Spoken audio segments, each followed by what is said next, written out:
అప్పుల బాధలు వెంటాడుతున్నాయా? అయితే 6 JVR వారి జాతిరత్నాలు ధరించండి.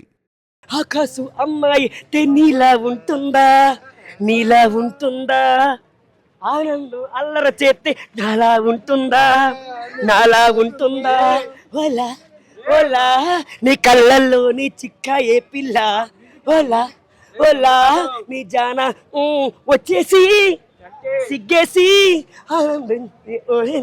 హాయ్, వెల్కమ్ టు మన టీవీ. నేను మీ Manoj. So OG cinema release అవబోతుంది. ఇప్పటికే రేవంత్ రెడ్డి సర్కారు ఇక్కడ తెలంగాణలో ఒక బ్రేక్ ఇచ్చిన పరిస్థితి. సో ఇలాంటి నేపథ్యంలో అసలు ఫ్యాన్స్ ఏమనుకుంటున్నారు మాట్లాడదాం. మనతో పాటు ఒక వీరాభిమాన్ ఉన్నాడు, చంటికుర్రోడు. ఓకే, ఏంటి అసలు సినిమా ఎలా ఉంటుంది అనుకుంటున్నారు? సినిమా పవన్ కళ్యాణ్ సినిమా వచ్చిందనుకో మామూలుగా ఉండదు. మొత్తం థియేటర్ మొత్తం బద్దలైపోతాయి. సినిమా ఓజీ చూస్తే ఓజీ అంటే ఏమనుకున్నావు? ఓజీ అంటే అలాంటి పని అనుకున్నావు. ఒక సింహం, ఒక పవర్ఫుల్ వచ్చింది తెలుసా? వచ్చింది ఎవరో మన పవన్ కళ్యాణ్ సినిమా. అది మామూలుగా ఉండదు. సినిమా ఒక్కసారి సినిమా చూస్తేనే ఆల్రెడీ 1,00,000 కోట్లు పక్క అవుతుంది. 1,00,000 కోట్లు ఆల్రెడీ 1,00,000 కోట్లు దాటేసింది. సినిమా చూస్తే ఓజీ చూస్తే అబ్బాబ్బా పవర్ స్టార్ వస్తుంటే బ్లాక్ షర్ట్ వేసి వస్తుంటే అందరికీ వచ్చపడాల. ఏమంటే ఏమనుకున్నా పవర్ స్టార్ వస్తుంటే దేవుడైన పవర్ఫుల్ మంచిగుంటే దేవుడు కోపం తెస్తావు. ఆయన చూస్తే లుక్ ఓజీ స్టైల్ ఏం స్టైల్ అబ్బా పవర్ స్టార్ది. కానీ ఎప్పుడు కూడా సినిమా గెలవాలని మనస్ఫూర్తిగా కోరుకున్నాను. ఎవరు పవసారా? రేవంత్ రెడ్డి గారు. రేవంత్ రెడ్డి గారు కూడా మా ఆయన మంచోడే. ఎందుకంటే అయ్యా రేవంత్ రెడ్డి గారు మన ఓజీ తెలంగాణ వాళ్ళకి బెనిఫిట్స్కి ఇవ్వండి అయ్యా, మీరు నా దేవుడయ్యా రేవంత్ రెడ్డి గారు. అయ్యా రేవంత్ రెడ్డి గారు ఓజీ గెలిపించండి, అందరికీ ఇవ్వండి అయ్యా. అందరికి సినిమా మాత్రం ఓజీ గెలవాలా. చంటికుర్రోడు నన్ను అన్న అని అనొద్దు, చంటికుర్రోడా అని పిలవాలి. ఇప్పుడు ఏపీలో 1000 రూపాయలు టికెట్ పెట్టారు. ఎందుకు 1000 రూపాయలు అని చెప్పి వైసీపీ వాళ్ళు, జగన్మోహన్ రెడ్డి ప్రభుత్వం అంతా అసలు 1000 రూపాయలు ఎందుకు పెట్టాలి? పుష్పకే పెట్టలేదు, 700. అదే వైసీపీ వాళ్ళు. కానీ చెప్తున్నాను వాళ్ళు అంతా వైసీపీ అనేది అబద్ధం. ఎందుకంటే 1000 రూపాయలు పెట్టారంటే వాళ్ళు కావాలని పెట్టారు, వాళ్ళు కావాలని.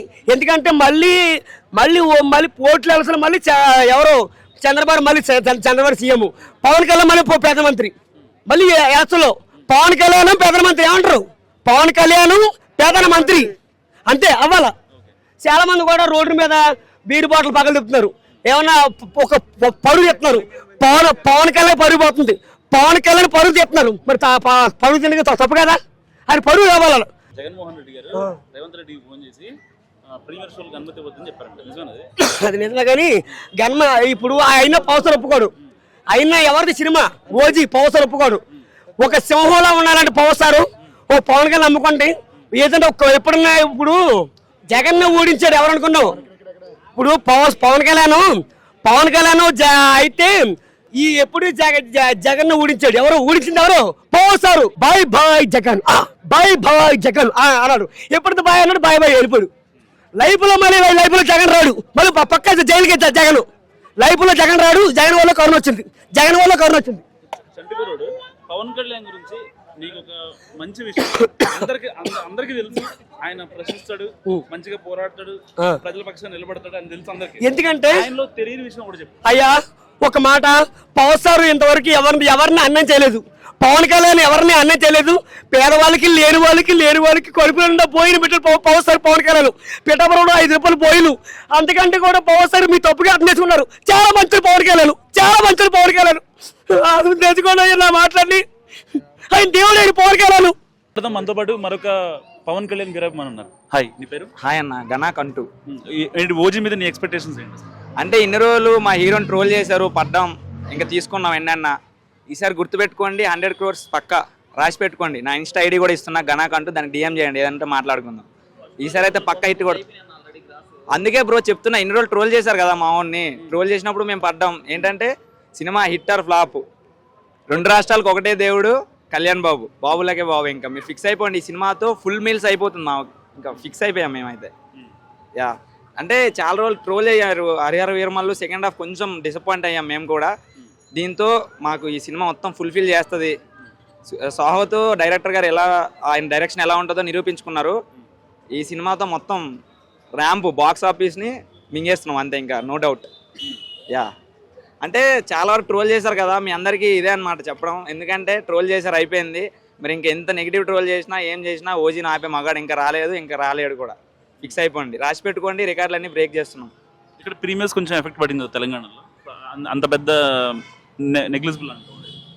అంటే పవన్ కళ్యాణ్ గారి సినిమా రిలీజ్ అవడమే మాకు ఇష్టం. అంటే హిట్ ఫ్లాపా, తక్కువ కలెక్షన్స్ వచ్చాయి ఎక్కువ కలెక్షన్స్ వచ్చాయని కాదు, అంటే మోస్తం అంతే. ఇంకా ఆయన అంటే మాకు ఇష్టం, ఆయన అంటే ఒక రకమైన ఇష్టం అనమాట. అమ్మ నాన్న పవన్ కళ్యాణ్, అదే చెప్తున్నాను కదా. ఈ సినిమాతో ఫుల్ మీల్స్ ప్రతి ఒక్కరికి. ఇన్ని రోజులు వెయిట్ చేసాము, ఈ ట్రోల్స్ పడ్డాము, మీమ్స్ పడ్డాము. మీరు ఎంత నెగిటివ్ ట్రోల్స్ చేసినా, ఎన్ని నెగిటివిటీ మా ఊరి మీద పెంచినా పవన్ కళ్యాణ్ హైప్ ఎప్పటికీ తగ్గదు, రాసి పెట్టుకోండి. బేసిక్గా ఏపీలో ఏంటంటే ఈ టికెట్ రేట్స్ పెంచడం కావచ్చు, కేవలం డిప్యూటీ సీఎం కాబట్టి ఆయనకి పెంచారు, లేదంటే ఆయన ప్రభుత్వతనాన్ని దుర్వినియోగం చేస్తున్నాడు ఒక డిప్యూటీ సీఎంగా. ఆయనకి ఆ ప్రభుత్వం వాళ్ళే కాబట్టి వాళ్ళ దగ్గరుండి పెంచుకుంటున్నారు. 1000 రూపీస్ ఎందుకు ఇవ్వాలి అనేది ఒక టాపిక్ నడుస్తుంది. ఇదే టాపిక్ పుష్పకు పెంచితే మీరు ఎందుకు అడగలేదు, పుష్పకు పెంచితే మీరు ఎందుకు అడగలేదు? అలాంటి నెగిటివిటీ ఆలోచన వస్తే ఆయన నిజంగా సినిమా ఫీల్డ్లో ఒక పెద్ద వ్యక్తి అని మీకు తెలుసు. అలాంటి రాజకీయాలు చేయాలనుకుంటే, అలాంటి చీప్ రాజకీయాలు చేయాలనుకుంటే ఎప్పుడో చేసేవాడు, పుష్పకే చేసేవాళ్ళు కదా.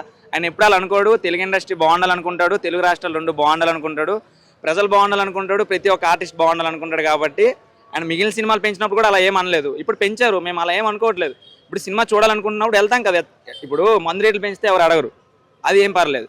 నూనె రేటు పెంచారు, అడగలేదు. ఒక్క సినిమా మీద ఎందుకు ప్రభావం చూపిస్తున్నారు? ప్రతి ఒక్కరు అంత సినిమా రేట్లు రేట్లు పెంచారంటే ఇప్పుడు 3 అవర్స్ నువ్వు కూర్చుంటున్నావు ఏసీలో, దానికోసం నువ్వు ఛార్జ్ చేస్తున్నావు. ఫ్రీగా నీకు టికెట్కి పెంచారని అనడానికి లేదు కదా. అలా అంటే మందు చాలామంది తాగి పొద్దున్న లేస్తే అయిపోయింది. ఇంకా నువ్వు ఫ్రీగా మందు తాగడానికి ఇస్తున్నప్పుడు, అది రేట్లు పెంచుతున్నప్పుడు అడిగినప్పుడు టికెట్కి ఎందుకు పెంచుతున్నారు? అది ఎందుకు రాజకీయం చేస్తున్నారు? సినిమా వేరు, రాజకీయం వేరు. దయచేసి సినిమా టికెట్లకి రాజకీయాలకి ముడిపెట్టొద్దు. దానికి దీనికి ఎటువంటి సంబంధం లేదు. సినిమా బాగుంటుందని మేము ఎక్స్పెక్ట్ చేసాము. ఎక్స్పెక్టేషన్స్ తగ్గట్టు ఆల్రెడీ షేర్స్ బాగా వచ్చాయి. ఇన్ని రోజులు మా వాడికి 100 crores లేరు, మీరు ఇంత హైప్ చేస్తారని చెప్పేసి అన్నారు. ఇవి కూడా మా వాడు బ్రేక్ చేసేసాడు. మా డైరెక్టర్ దయ వల్ల ఇంకా ఆయన కూడా బ్రేక్ ఏం చేస్తారు. మేము ఇంకా ఫుల్ హ్యాపీలో ఉన్నాము. రేపు పొద్దున్న వెళ్ళి సినిమా చూడడం ఒకటే బ్యాలెన్స్ అంతే. ఓకే, లాస్ట్ క్వశ్చన్ ఏంటంటే, పర్టికులర్గా వైసీపీ వాళ్ళు ఈ మూవీ మీద టార్గెట్ చేశారు. ఏదైతే హరిహర విలమల్లు, దాని తర్వాత కొంచెం అంటే ఫ్యాన్స్ కూడా హట్ అయిందని తర్వాత ఓజీ మీద ఒక రకమైన పాజిటివ్ వేవ్ వచ్చింది జనాల్లో. So neutral audience, common audience కూడా వచ్చింది. కానీ దీని మీద వైసీపీ వాళ్ళు చెప్పేది ఏంటంటే, అసలు ఇది మొత్తం ఏం ఉండదు అంత. లాస్ట్ టైం హరిహర విలమల్లు కూడా అలాగే చేశారు, సో ఇప్పుడు ఓజీ కూడా అలాగే అవుద్ది, రాసి పెట్టుకోండి అని చెప్పి వైసీపీ సోషల్ మీడియా గట్టిగా ప్రచారం చేస్తుంది. ఒకటి నెగిటివ్ రివ్యూ ఇవ్వడం అనేది, ఒక సినిమా గురించి బ్యాడ్గా మాట్లాడడం అనేది చాలా ఈజీ. అది నోరు ఉంది కదా, నేను మాట్లాడొచ్చు, మీరు మాట్లాడొచ్చు, ఇంకో వ్యక్తి మాట్లాడొచ్చు. ఒక సినిమా తీయడానికి ఒక బ్యాక్గ్రౌండ్ ఆర్టిస్ట్ నుంచి టెక్నీషియన్ వరకు ఎంత కష్టపడతారు అంతా కష్టపడతారు. ఒక సినిమా ఇలా చూసుకొచ్చి సినిమా ఏం లేదు, సినిమా ఇది అవ్వలేదు అని నువ్వు చూసావు. ముందు సినిమా చూడు, ఫస్ట్ సినిమా చూసా కూడా పాతలా అయిందని ఇప్పుడు అలా ఎందుకు అవుతుంది? హరిహర వేలమల్లు కూడా చాలా మంది కష్టపడ్డారు. కాస్టింగ్ డైరెక్టర్ కానించి, జూనియర్ ఏజెంట్ కానించి అందరూ కష్టపడ్డారు కదా. మరి అది కూడా నువ్వు ఫ్రీగా ఏం డబ్బులు ఇవ్వలేదు కదా. ఇప్పుడు నువ్వు ఊరికి వెళ్ళి డబ్బులు ఇచ్చేసి ఆ ఉండిలు వేసేసి రాలేదు కదా. నువ్వు వెళ్ళి సినిమాని చూసావు, నీకు నచ్చలేదు, ఓకే, నువ్వు బ్యాడ్ రివ్యూ ఇచ్చావు, బ్యాడ్ మీమ్స్ పడ్డాయి, మేము ఒప్పుకున్నాం. ఈ సినిమా చూడండి ఫస్ట్. చూడకముందే ఈ సినిమా కూడా ఏం ఉండదు, ఈ సినిమా కూడా ఏం లేదంటే ఇంతమంది కష్టపడే టెక్నీషియన్స్, ఇంతమంది వర్కర్స్, ఇంతమంది ఆర్టిస్టులు వేస్టా? దేనికి? సినిమా మీదే ఎందుకు రాజకీయం చేస్తున్నారు? మీకు ఇంకో టాపిక్ ఉంది. అలా అంటే వైసీపీ ప్రభుత్వం గురించే వద్దాం. నేను అసలు రాజకీయం గురించి మాట్లాడదామని కూడా లేదు. నేను హైదరాబాద్లో ఉండి మాట్లాడుతున్నా. ఆంధ్ర పాలిటిక్స్ గురించి నాకు సంబంధం లేదు. కానీ వైసీపీ ప్రభుత్వం ఉన్నప్పుడు రోడ్లు ఎలా ఉండేవి, వసతులు ఎలా ఉండేవి? రోడ్లు వెళ్తే ఒక నడుము నొప్పులు వచ్చేవి. అలాంటి వీటికి దానికి దీనికి కంపారిజన్. ప్రజా సమస్యల గురించి మాట్లాడడం మానేసి సినిమా గురించి మాట్లాడడం ఎందుకు? ఆయన ఒక డిప్యూటీ సీఎంగా ఉంటూ సినిమాలు చేసుకుంటున్నాడు, దానికి దీనికి సంబంధమే లేదు. ఒకటి సినిమాలు ఆయన చేస్తున్న డబ్బులు కూడా ఏమైనా దాచుకోవట్లేదు. అలా నేను సుకూన్గా బతకాల్సిన లైఫ్ అది. ఆయనకు వచ్చిన ఏదో రకంగా జనాలకు ఫండ్ రూపంలో ఇస్తున్నాడు. నాకు జనసేన మెంబర్ ఉంది, నేను ఒక 500 ఛార్జ్ చేశానంటే దానికి వర్తబుల్గా నీకేమైనా అయితే రోడ్డు ప్రమాదంగా నేను జరిగితే దానికి తగ్గట్టు మనీ కూడా ఇస్తున్నారు. చాలామందికి ఇచ్చారు, విత్ ప్రూఫ్స్ ఉన్నాయి కదా.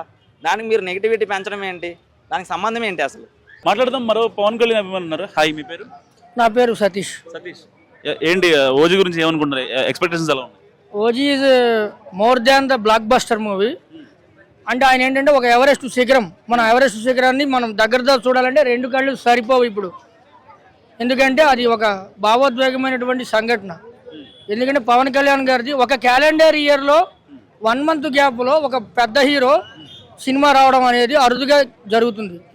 సో ఏంటంటే ఇది ఒక మంచి ఫినామినా నాకు తెలిసి అయితే. ఎందుకంటే 1 month గ్యాప్లో వస్తుంది అంటే ఒక పెద్ద హీరో సినిమా. ఇది టాలీవుడ్ ఇండస్ట్రీకి పండగ. థియేటర్లో సమోసాలు అమ్ముకునేవాడు, ఛాయ్ అమ్ముకునేవాడు, సైకిల్ స్టాండ్ వాడు, వీళ్ళందరికీ కూడా సినీ పరిశ్రమ అనేది ఉపాధి కల్పిస్తుంది. ఒక పెద్ద హీరో సినిమా వస్తుంది అంటే అది ఓ రకంగా వీళ్ళందరికీ కూడా ఉపాధే కదా. మరి ఆ రకంగా కూడా వీళ్ళందరికీ కూడా జీవనోపాధి కలుగుతుంది కదా. మరి ఇది ఒక పండగ లాంటి వాతావరణం. కంటే ముందే మనకు వచ్చేసింది ఇది పండుగ. వైసీపీ వాళ్ళు ఏం చెప్తున్నారంటే సినిమా పెద్దగా ఆడదు, అంత సీన్ లేదు సినిమాకి, సేమ్ హరిహర వీరమల్లాగా అయిపోద్దాం. వాళ్ళని తీయమనండి, వాళ్ళు 11 మంది గెలిచారు, వాళ్ళలో ఒక్కడన్నా వచ్చి స్క్రీన్ మీద చేయమనండి, వచ్చి స్క్రీన్ టెస్ట్కి రమ్మనండి. నేను ఇక్కడ మన నానక్రామ్గూడలో విజయకృష్ణ ఎంటర్టైన్మెంట్స్ ఉంటుంది, నరేష్ గారికి నేను రిక్వెస్ట్ పెడతాను. నిన్న నరేష్ గారి ఆఫీస్కి వెళ్ళాను, కాకపోతే సార్ లేరు, విజయ నిర్మల గారి అబ్బాయి నరేష్ గారు తెలిసే ఉంటుంది కదా. నేను అడిగాను, నాకు ఇలాగ కొంచెం అవసరం ఉన్నాడు, సార్ లేరని ఆఫీస్ దగ్గర నన్ను లేరండి తర్వాత రండి అన్నారు. ఇప్పుడు నేను స్క్రీన్ టెస్టింగ్ పెడతా, camera left profile, right profile, centre profile, camera Zoom camera, ఇప్పుడు టాప్ యాంగిల్. కనకరాజు లోకేష్ 6 కెమెరాలు పెడతాడు, నేను 8 కెమెరాలు పెడతా. ఎక్కడెక్కడ పెడతానో వాడికి అర్థమవుద్ది. 11 మంది వచ్చారు కదా, మరి వాళ్ళని ఏమీ అంటలేదు. ఒక్కసారి వాళ్ళు దయచేసి సినీ ఇండస్ట్రీలో అరంగేట్రం చేయడానికి ఒకసారి రమ్మనండి. అరంగేట్రం చేయడానికి ఒకసారి వస్తే అప్పుడు వాళ్ళు ఏంటంటే వాళ్ళు ప్రూవ్ చేసుకుంటారు. వాళ్ళు ఏంటంటే గత 5 ఏళ్లలో వాళ్ళ జేబులు నింపుకున్నారు తప్పించి చేసింది ఏం లేదు. అది గతుకులు అతుకులు అంతే కదా. రోడ్ల మీద గతుకులు, తర్వాత అతుకులు, తినడానికి లేవు మెతుకులు, ఏంది బతుకులు, అంతే కదా.